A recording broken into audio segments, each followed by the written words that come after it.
Hello everyone, my name is Protasilaos, also known as Prot. So today I will do another talk on philosophy. I am walking and talking.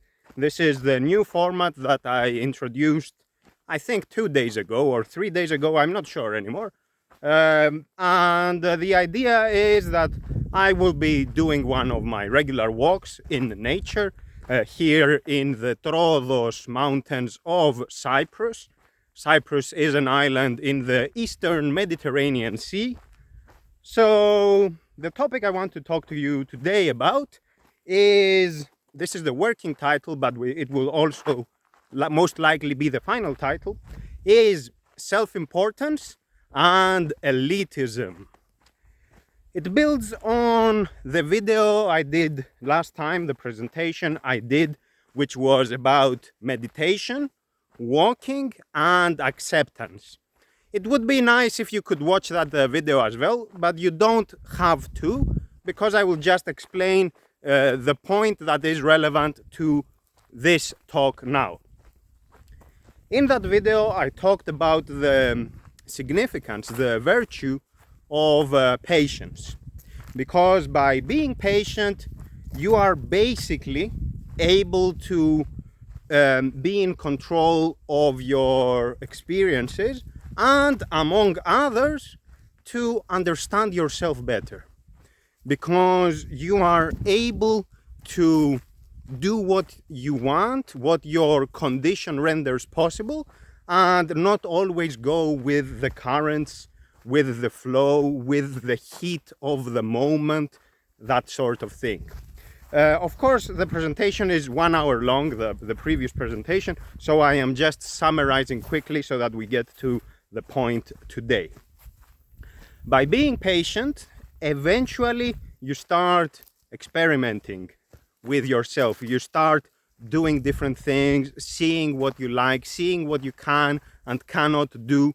So you proceed through trial and error.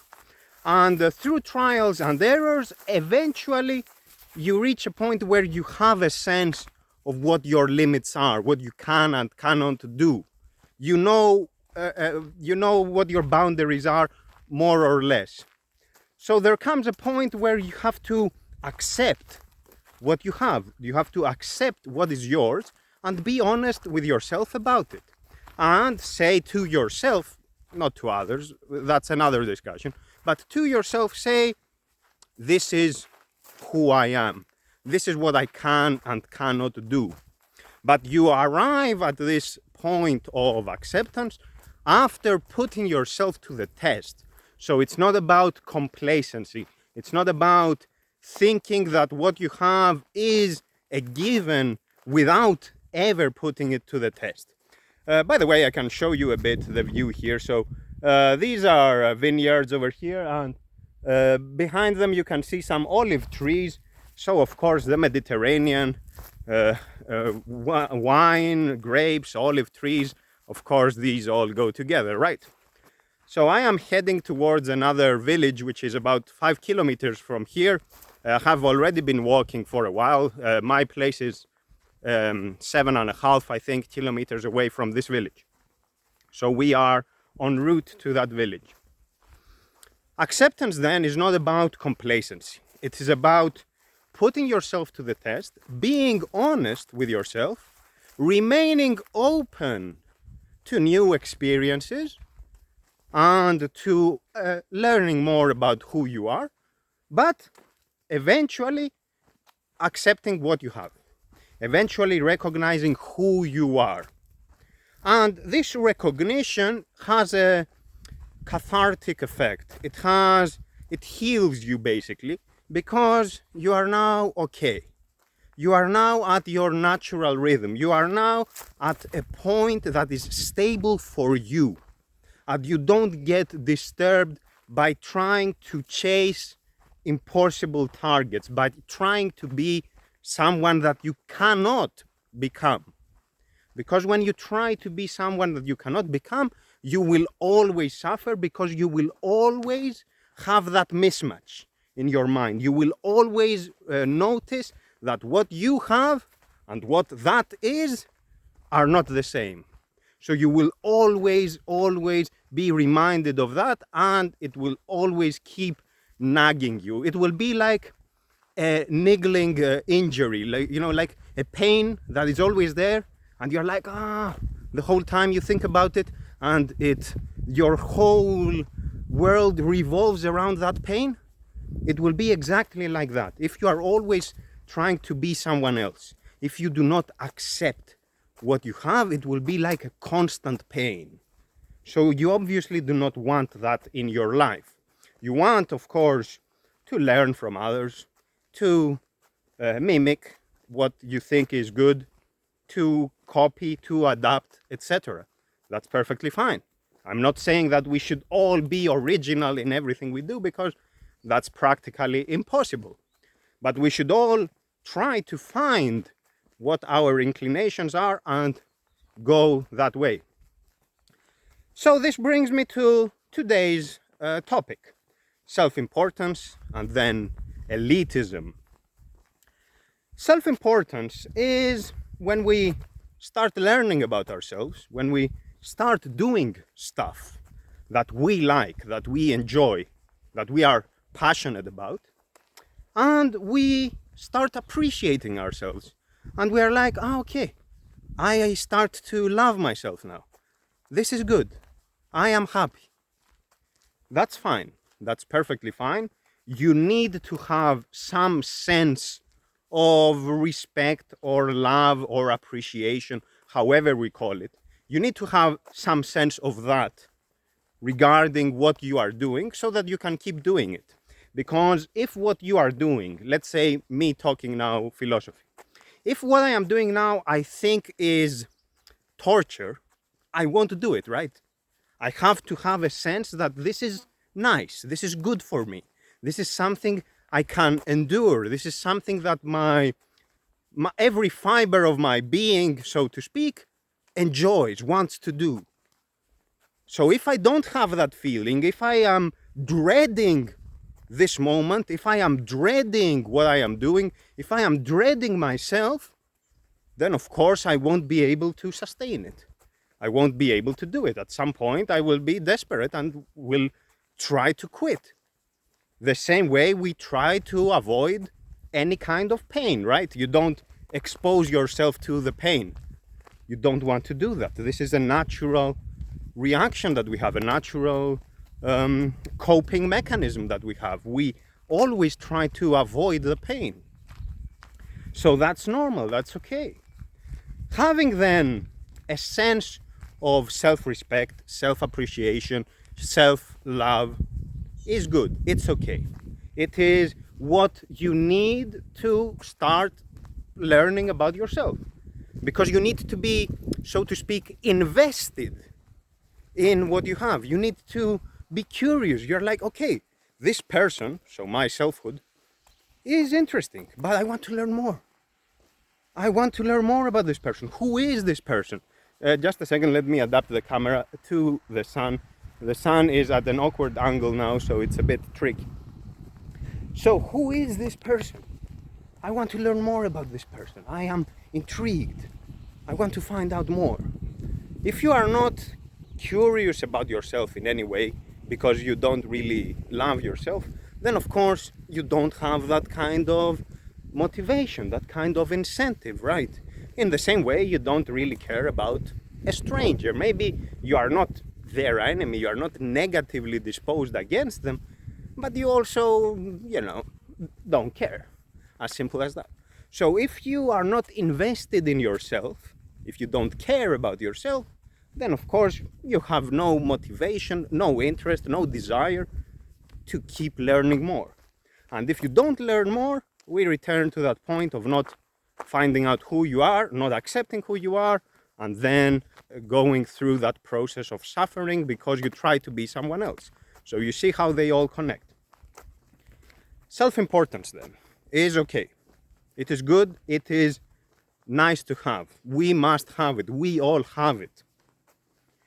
The nuanced point is that there is a degree.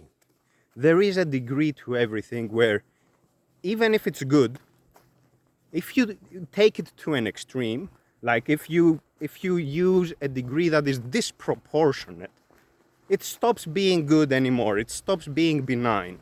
And you can think of this concept with, for example, food. Okay, let's say water. Water is, of course, the source of life, blah, blah, blah. If you drink, let's say, 5 glasses of water per day, just a number, okay? Please don't focus on such details. Let's say 5 glasses per day. It is good for you. You are healthy, and it keeps you going. But if you drink 50 liters, I don't know if you can, but let's say you can, 50 liters per day, that's no longer good for you, because that depletes you of all the minerals in your body and other stuff. Basically, it harms you. This is the idea. And you can think of it with all sorts of other things. If you put a bit of vinegar in the salad, it's good for you. If you put 2 liters, it's toxic. Okay, it's this same idea. So there is always a degree to everything. And this is what I would say is the difference between remedy, between medicine and poison. It is one of degree. So they are the same thing fundamentally, if you abstract it a bit, but it is the degree that differentiates them. So a little bit is good. Too much, it is deleterious, it is destructive, it is poisonous. It is no longer good for you. The same with everything, the same with self-importance. A little bit of self-importance is good. It keeps us going. It gives us this motivation, this desire to learn about ourselves. By learning about ourselves, we understand what our limits are, we accept who we are, and we are okay. We are at a point of stability. But too much self-importance starts feeding into a delusion, a deception that we have. It starts creating an image of ourselves where we overestimate our abilities. We think we are very important. We think we are super special. Even though as humans, we are not special. We are as human as the next person. We are as human as the billions of humans on this planet. We are all the same qua humans, as being humans. There is nothing special about each of us because of our self-image, because of our interests, because of our expertise or whatever, right?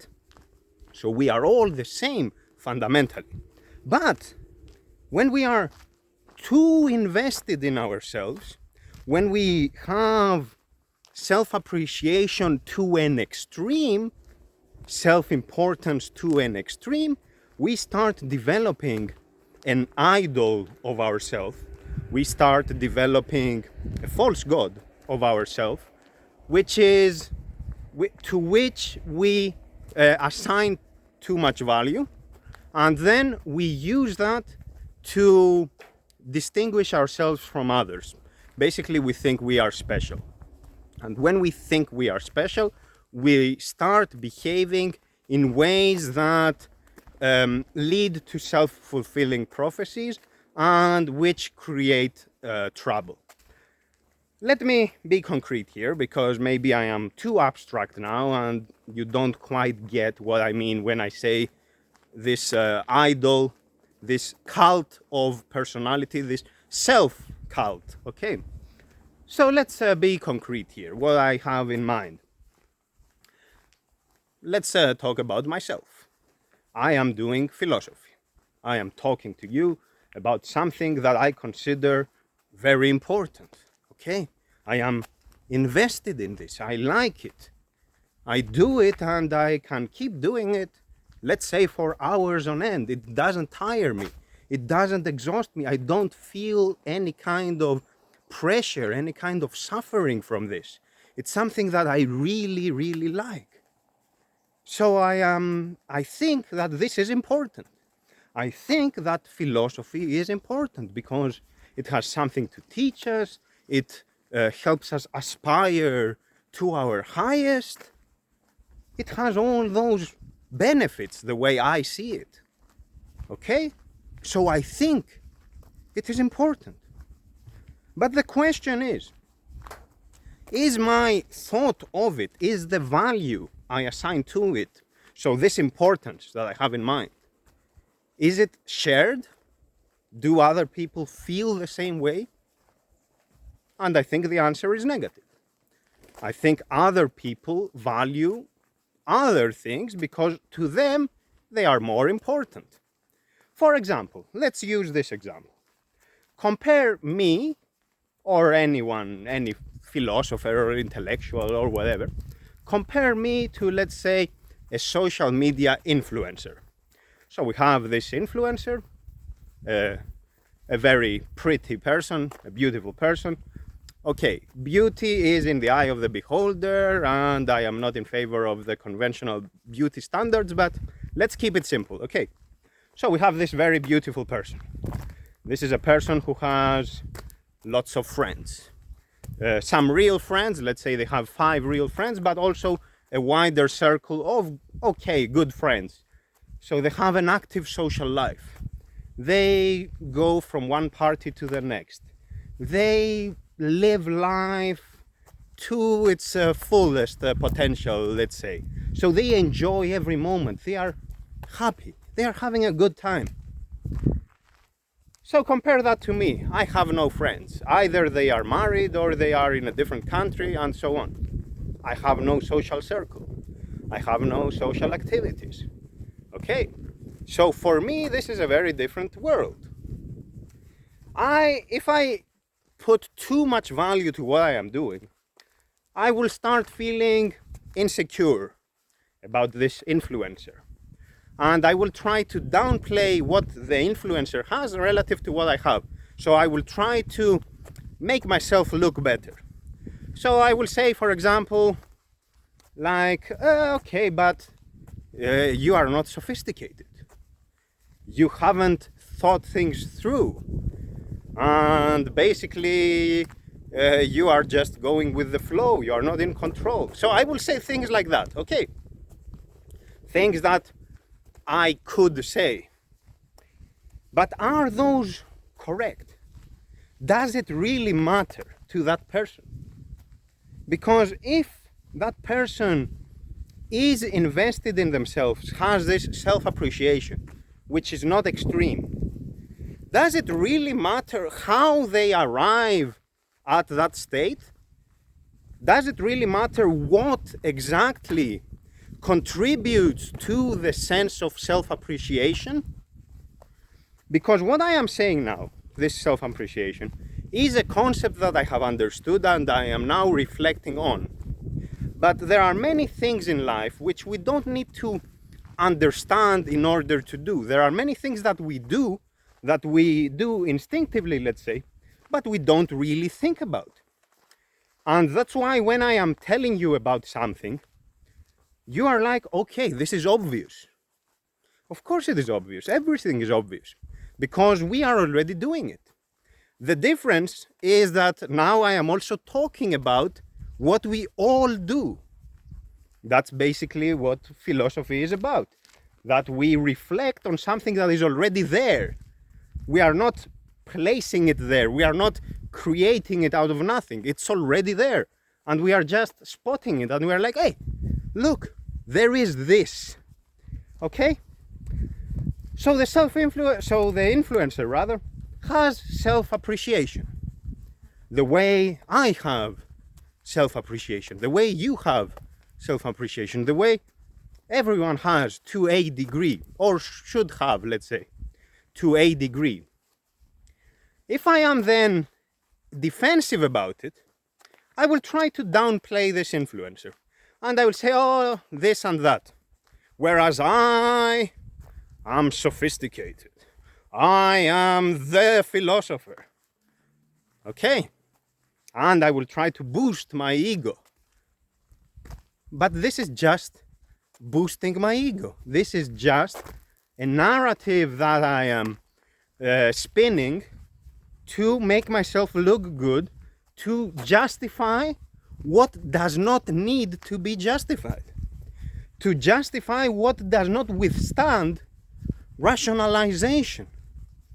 Because fundamentally, me and this influencer are the same. Just a second, because there is an eagle over there. I'm not sure if I can capture it, but it went down the valley. Fantastic, by the way. They are majestic birds. I like to think that the eagles know me by now. I mean, they see me every day, basically. I think there are like 5 eagles in this wider area. But anyway, so fundamentally, me and the influencer are the same. We do different things, yes. We are very, very different in terms of our interests, in terms of our social circle, in terms of our character. I am an introvert, the influencer likely is extroverted, and so on. Yes, of course, we are different, for sure. But when it comes to our disposition, when it comes to our selfhood, there is a very, very good chance that we are the same, that we are feeling the same sense of self-importance.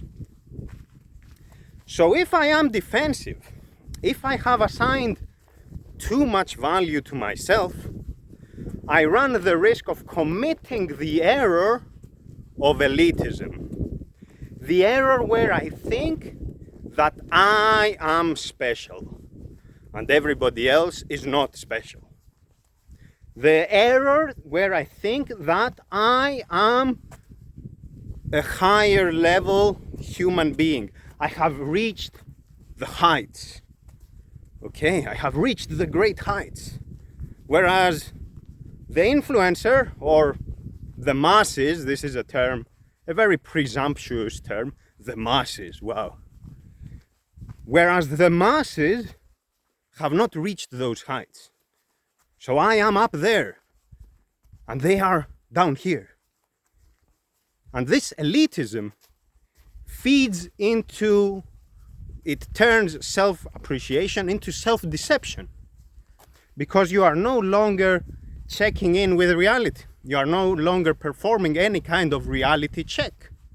You are now in a state where you are always congratulating yourself. And what is rather your feedback? Your own self. So you are just saying to yourself how great you are, but the feedback you get is not objective anymore. You are living in a bubble. And this is a bubble, for example, with my case. If I have people around me who all they care about is philosophy, and they basically tell me what I already say or what I want to hear, that keeps feeding into my bubble, okay? So that is no longer good for me, because I now have no sense of the outer world. I now don't have any kind of ability to proceed through trial and error, because now I am in a controlled environment. I have placed myself in a controlled environment informed by my elitism, where I now just get the experiences that already vindicate or justify, just a second because of the sun, that already vindicate or prove or justify what I am doing. So it's a self-fulfilling kind of prophecy, okay? So what I want is already what is happening. So what I think of myself is already what I get as feedback, which confirms what I already thought.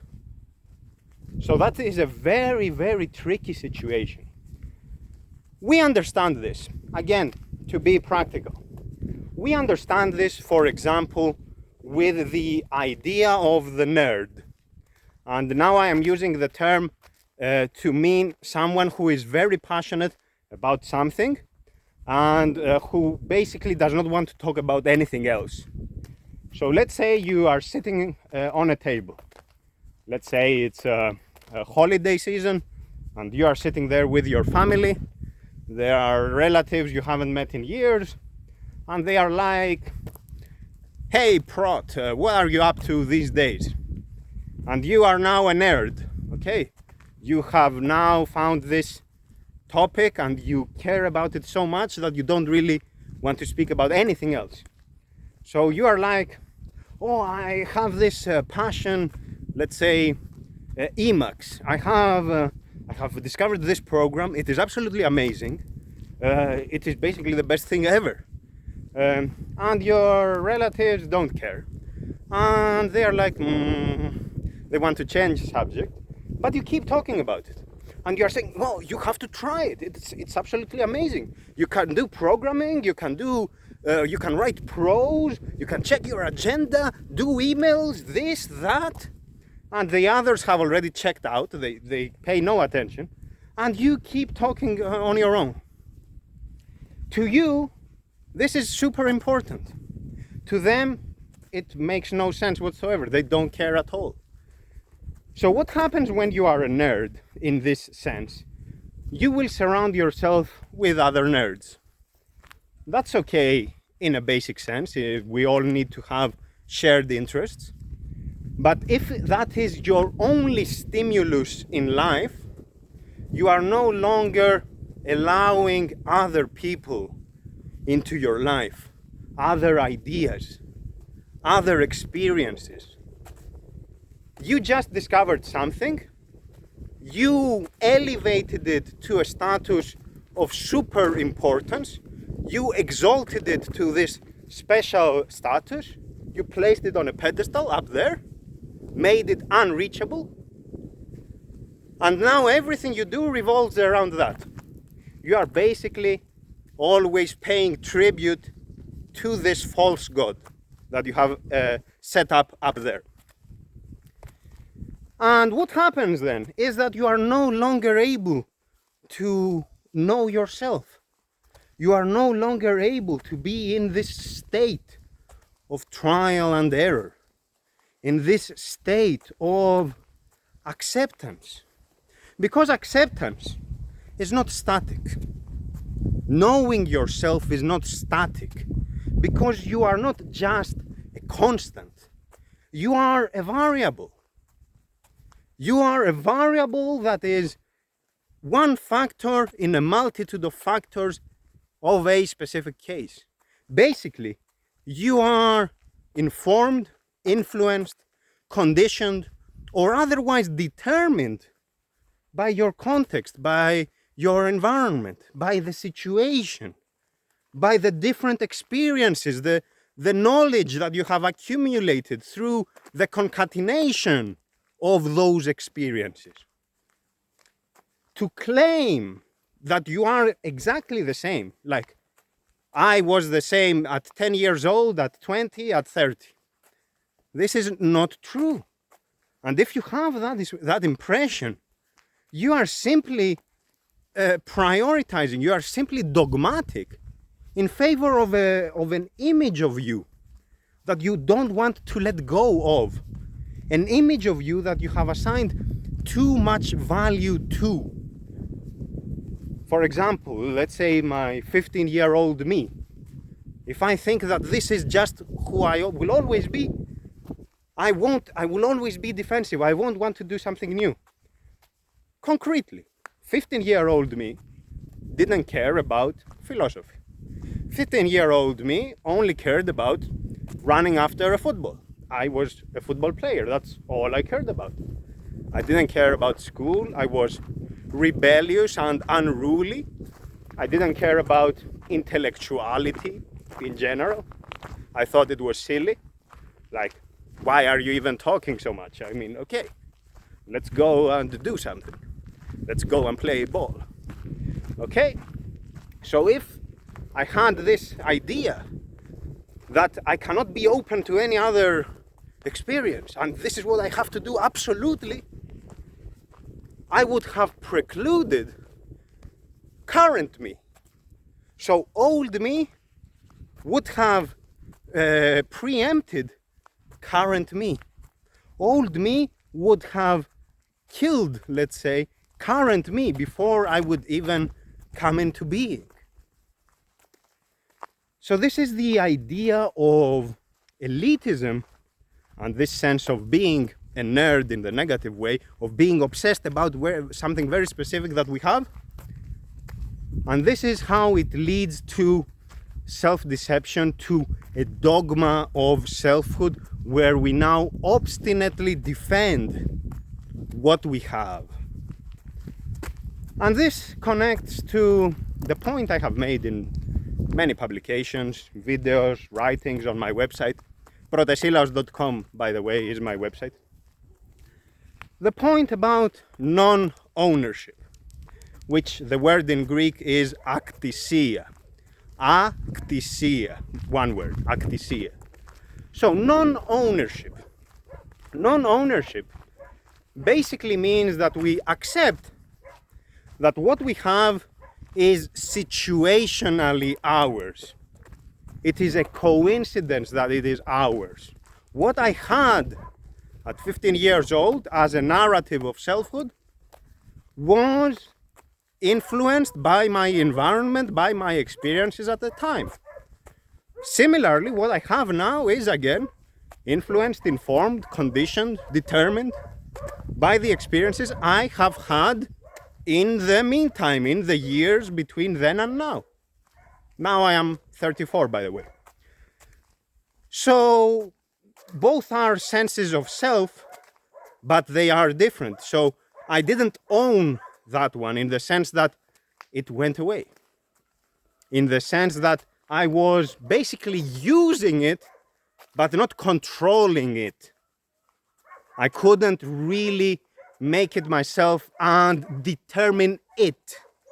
Okay? So the idea of non-ownership is that everything in life that we think is ours is actually not ours, strictly speaking. It can be taken away. It can be disassociated from us. We can basically lose it. We can be rendered alien to it. And this is, of course, about our selfhood in this case.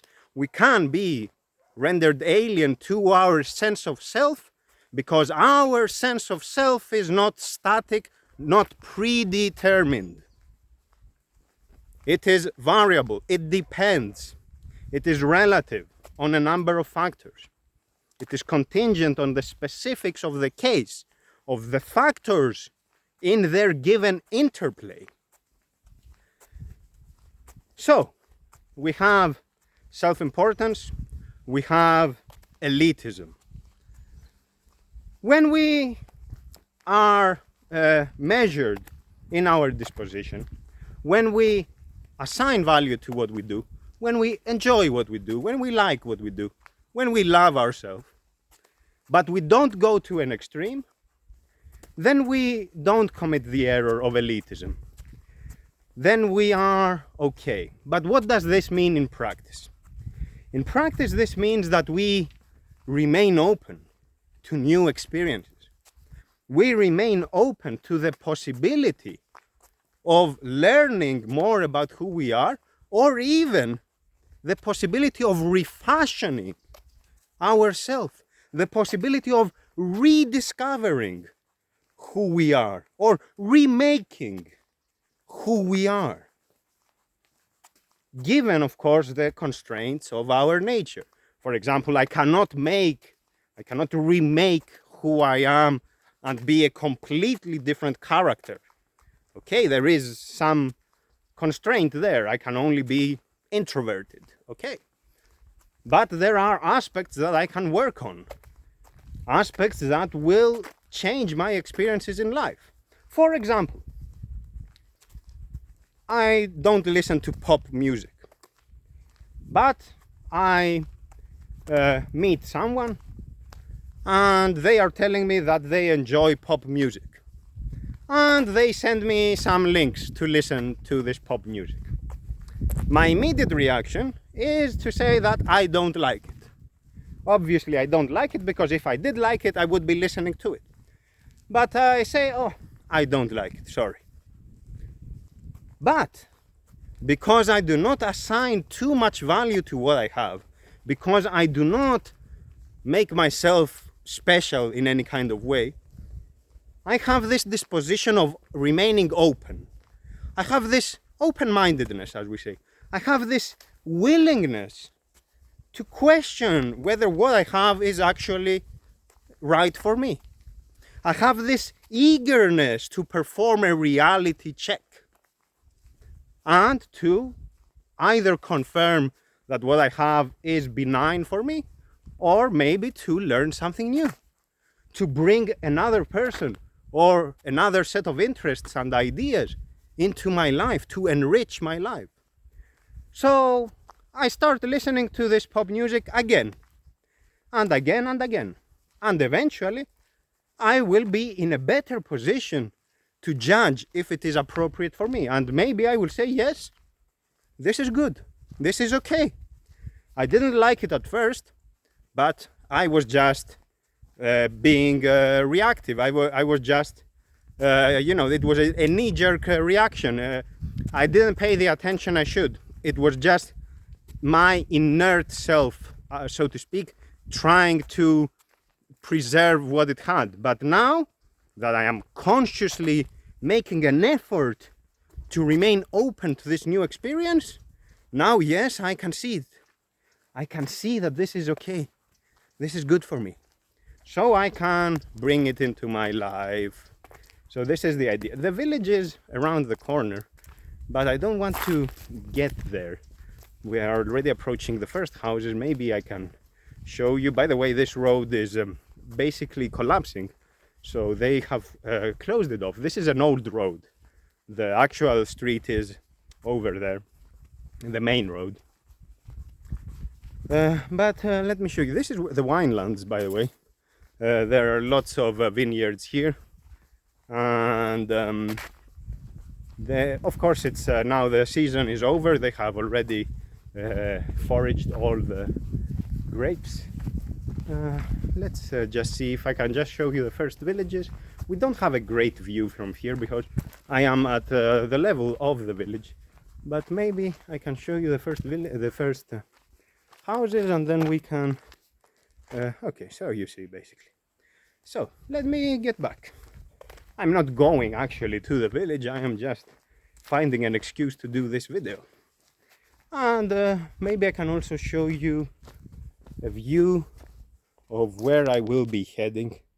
The sun is preventing me from actually seeing what you are seeing now, so I don't know if you can see anything, but so I will just ignore this now. Let's go back, and thank you for accompanying me, so to speak, in this journey.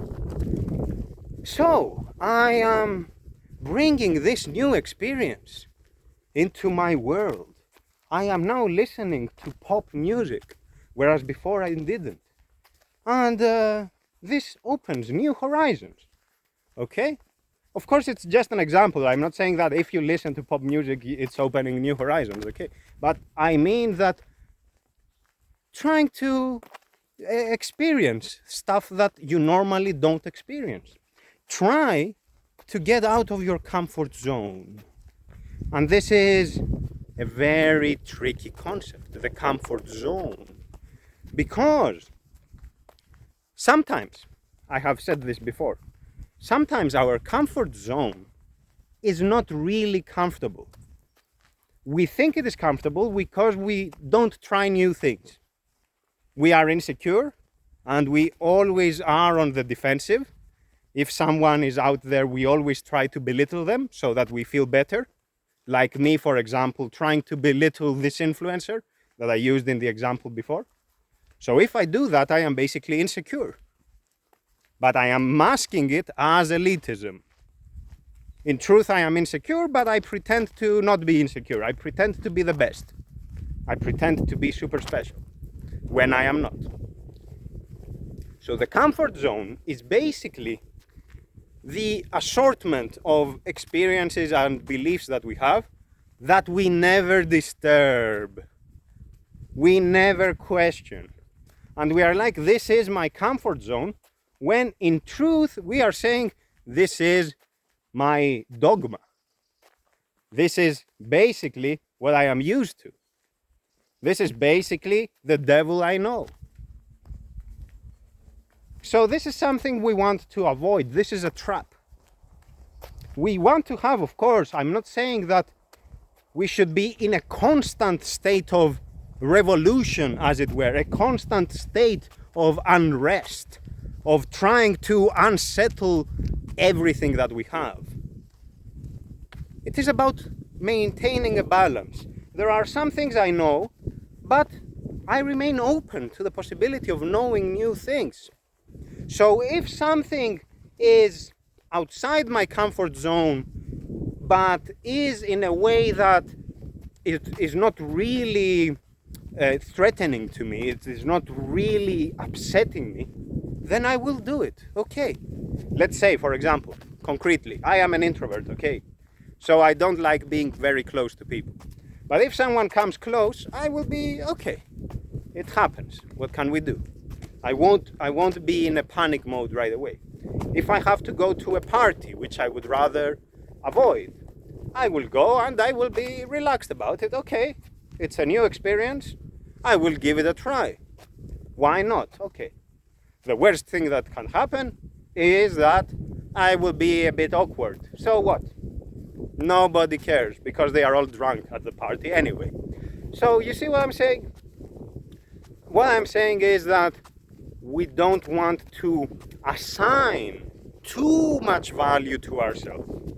Because assigning too much value to ourselves has the effect of creating a deception, has the effect of no longer aligning us with the truth, with our truth, but with the truth, because we are living in a bubble, and this bubble is creating self-fulfilling prophecies, and that is our basically deception. Then we can go for years, for many years, without knowing who we are, and then you are like 40 years old, you have gray hair or whatever, and you experience something new and you're like, wow, is this me? Where was this all those years? Where was it? What happened? What happened is that you suddenly got out of your comfort zone. What happened is that eventually life reminded you that your comfort zone, that what you had established as your idea of self, is not consistent with your actuality, and that you should always remain open to the possibility of the unknown, to the possibility of something new, something that has the potential to enrich your life, to show you something new. And that something may be an idea, it may be an experience, it may be another person. You cannot just have a specific notion of what you will allow in your life, because that is what reinforces the bubble. You break the bubble when you are open to something that you do not anticipate, something that you do not consider consistent with what you have. You do not consider it good a priori, in advance. Okay? So this is a fine point. I'm not saying that this is easy. This is not something that we can do easily. This is something we have to learn by being mindful of our condition.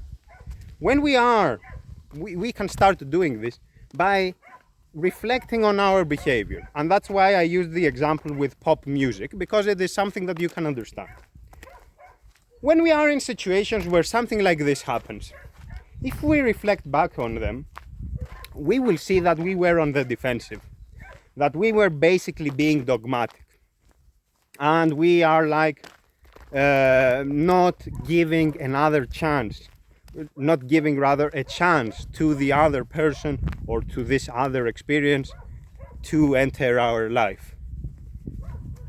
Whereas, so if you start thinking about those experiences, if you reflect on them, you will gradually get into the habit of saying yes. Saying yes, of course, proportionately. I'm not saying now go to the other extreme of saying yes to everything. I'm not saying that. But I am saying that when you recognize that something is outside your comfort zone, outside what you are used to, go for it. Don't say no. Say yes. Put yourself to the test. See what happens. What could go wrong? Are you afraid of losing yourself? You think yourself is yours?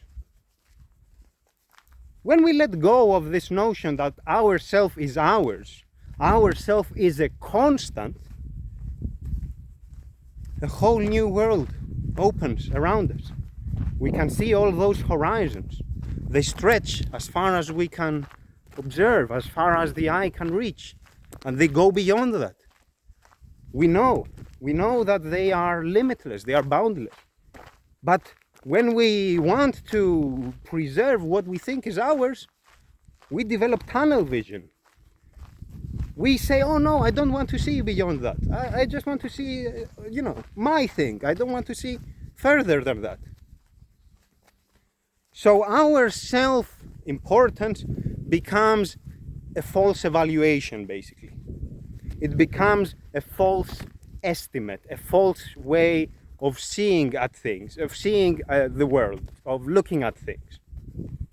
So we don't want to have that.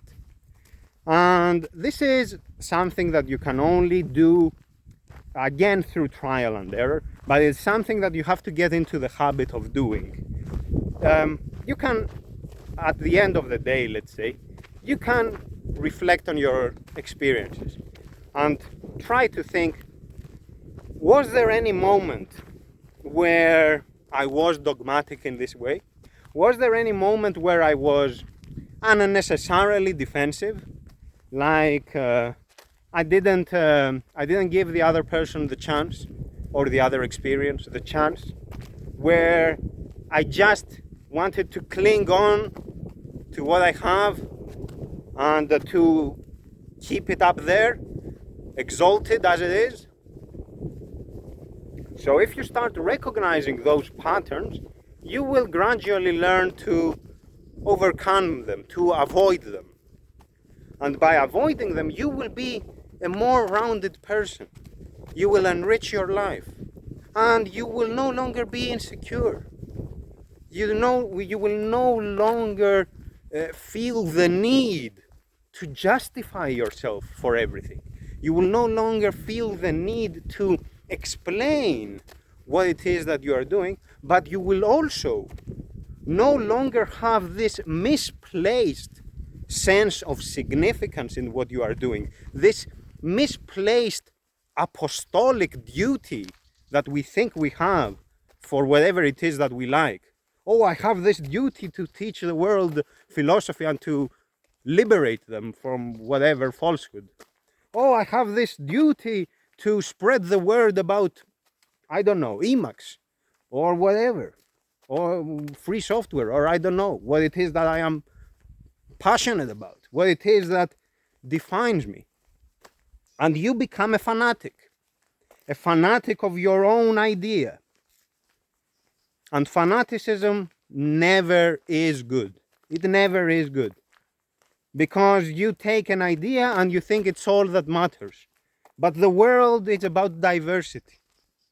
Humans are diverse. We don't know everything. We are not omniscient. Everybody has something to teach us. Everybody. And this is something that I get in some email conversations, for example. There is this person who, for example, will contact me about, let's say, a problem with Emacs, with one of my packages for Emacs. And along the lines of the conversation, they will say something, I know that you do philosophy, but I know nothing about philosophy, so I cannot say anything to you. I have nothing to teach you. And I say, you are wrong. Of course you have something to teach me. I want to learn more about you. Because by learning more about you, your interests, your ideas about the world, I might learn something about me. Of course I want. Why would you think that I am omniscient. What makes you think that? I am not. I am just a human like everybody else.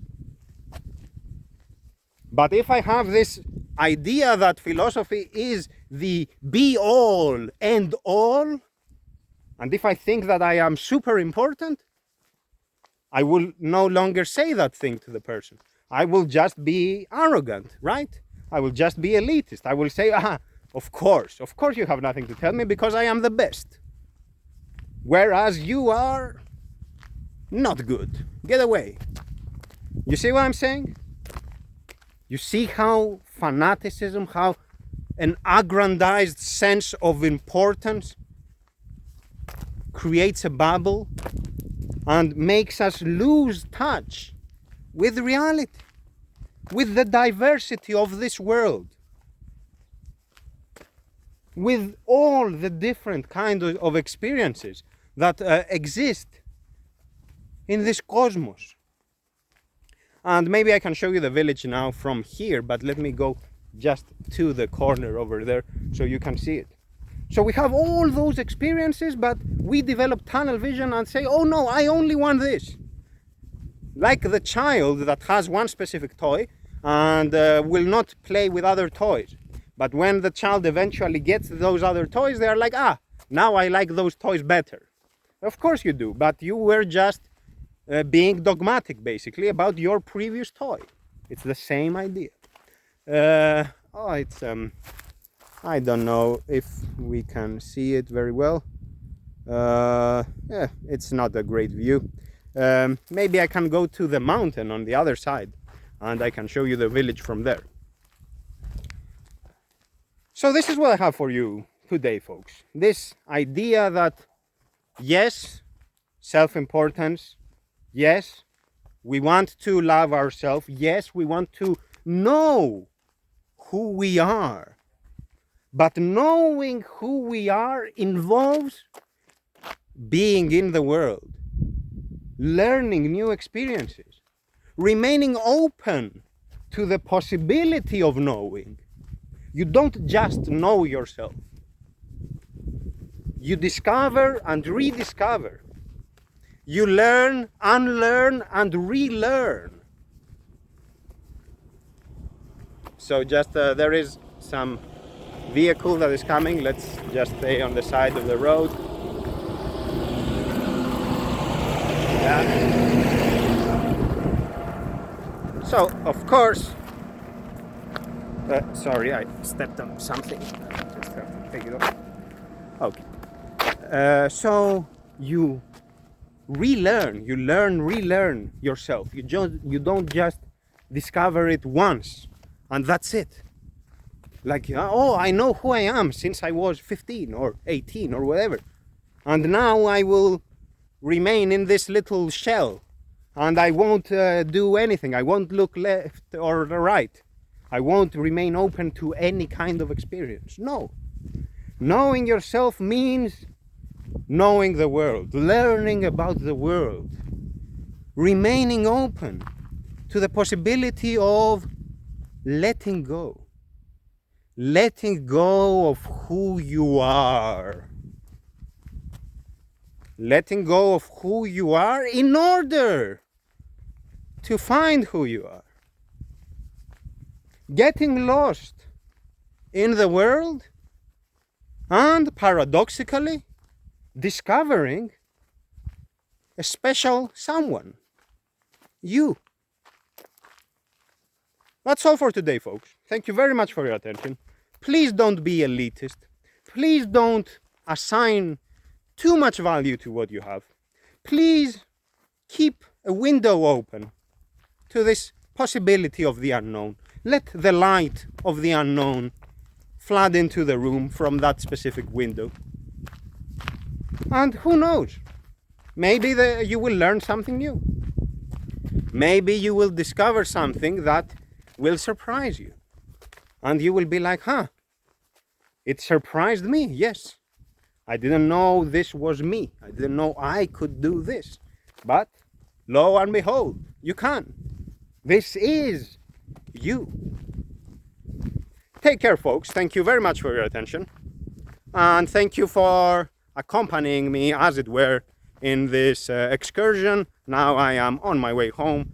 It will take another, I don't know, half an hour, but I will pick up pace now that I am not talking, so it won't be that long. Goodbye.